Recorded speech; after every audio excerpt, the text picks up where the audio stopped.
Hey, it's Roll for Crit. We were lucky enough to get the chance to demo a very intriguing new game. It's called Beyond Humanity Colonies from the company Three-Headed Monster.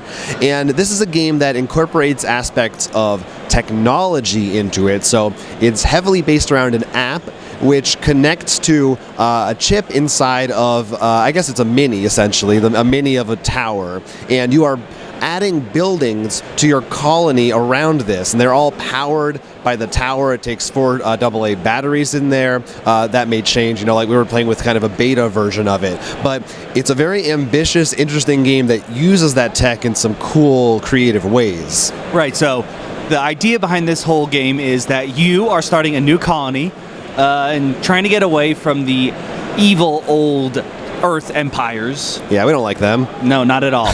And the game starts actually not with you just placing tower and going. You actually are going to choose a planet you land on. And they actually have designed a bunch of different planets which have different difficulties, if you guess, based on the environment.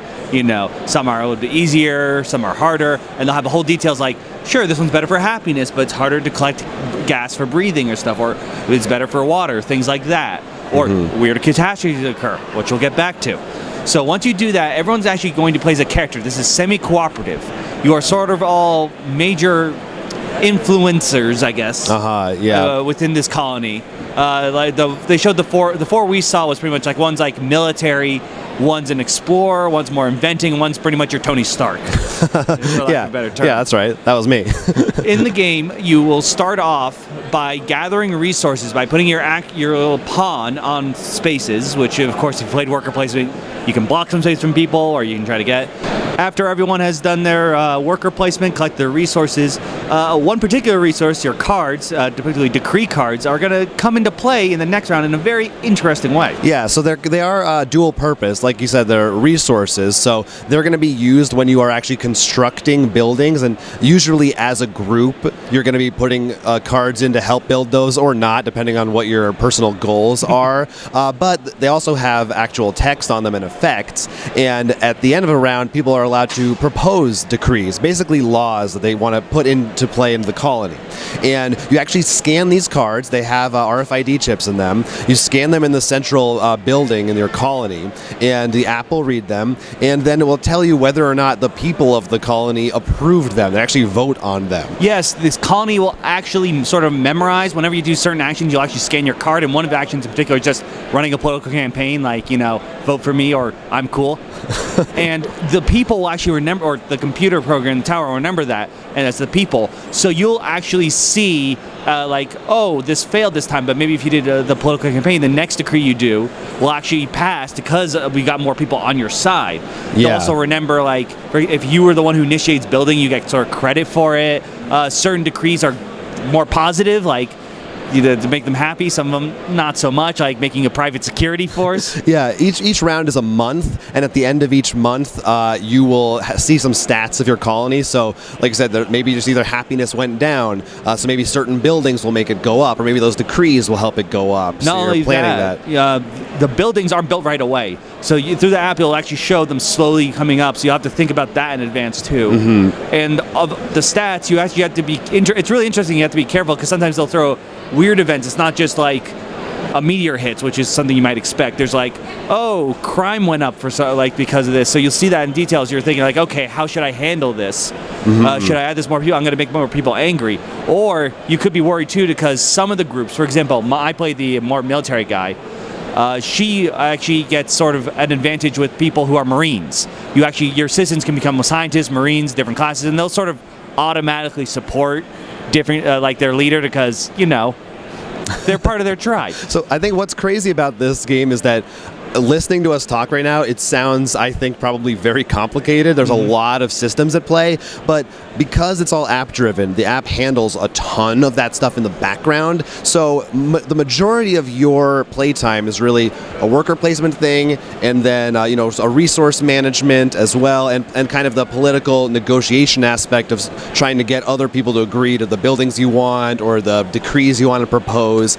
And it flows pretty smoothly once you get into it, but there is so much complexity in the background, and every time that you play, like we said before, it's reacting to your choices and what you've done in like a million different ways. So that there's going to be campaign mode and different types of scenarios and stuff.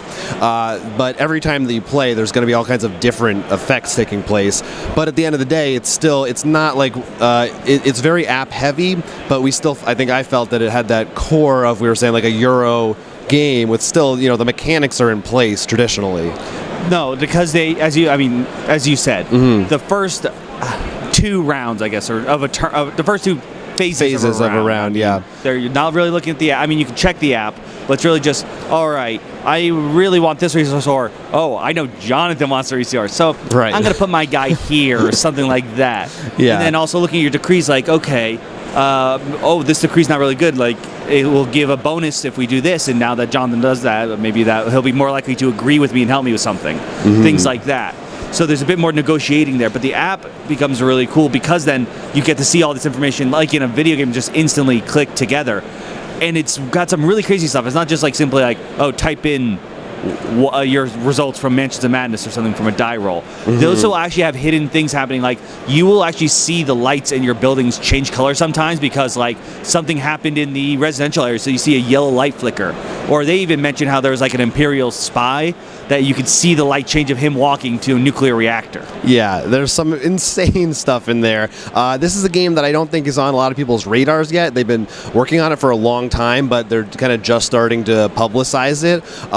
And it's some pretty exciting stuff, and I definitely think you should have it on your radar and take a look out for it. If you are someone who is okay with apps in games like we are, if they're used well, then I think this is something that'll be right up your alley. I think the big people who also should be keeping an eye out is if you really like any of those heavy civilization games. Yeah, absolutely, yeah. Because I think this is going to bring you all the things to the table for that and while removing all the maybe complicated accounting you'd have to do in the background. Yeah. That sort of can slow a game down to a crawl.